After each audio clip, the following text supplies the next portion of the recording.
Who do you want to be when you're older? I'm leaving my comfortable office life.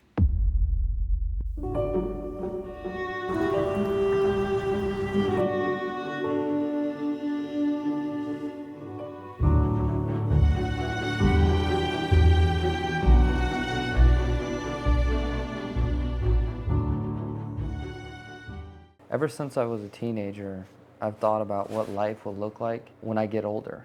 I've always pictured myself someday growing to be this wise man. This year, I took one of the biggest leaps I've ever taken in my life. I moved to go to school to start a new career. For most people, moving and starting a new career might be pretty normal, but for me, it meant selling my house and moving across the United States again and putting myself into a more uncomfortable position. 2 Corinthians 3 starts by saying, "Blessed be the God and Father of our Lord Jesus Christ, the Father of mercies and God of all comfort, who comforts us in all our affliction, so that we may be able to comfort those who are in any affliction with the comfort with which we ourselves are comforted by God." Thinking on this idea and reading about the ways that people found this comfort throughout history has been very interesting. The idea of wisdom and bringing people up with us and that person that I want to be when I'm older, I believe it takes risk and it takes putting yourself into uncomfortable situations to find out where you pull your comfort from.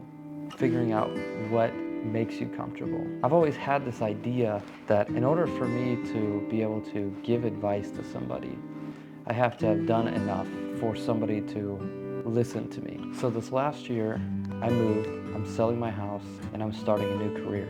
And so far, it's been pretty good.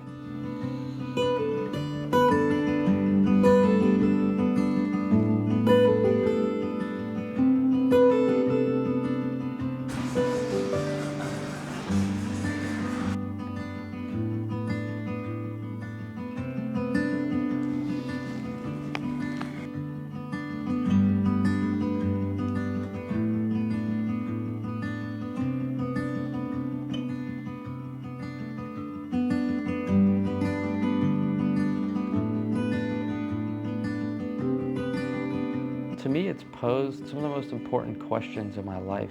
Before coming here, I had a comfortable church. I had a bunch of lovely people I could talk to whenever I felt like I needed advice. And I think that that is extremely valuable and it is very important. But being without comfort has allowed me to really see what I default to. My plan for this year is to capture as much as I can.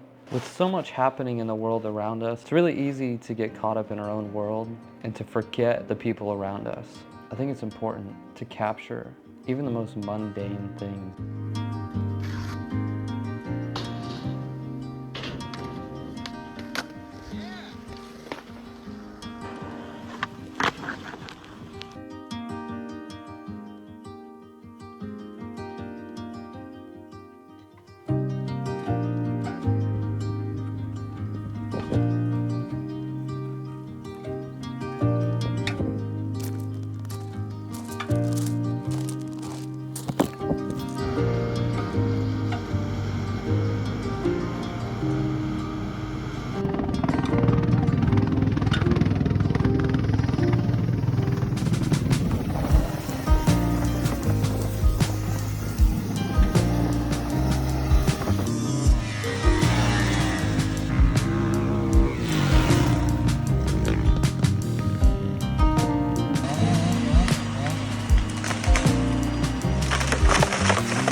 As much as the internet is amazing for learning and educating yourself, finding motivation and building a community, it has a way of making us all feel really small.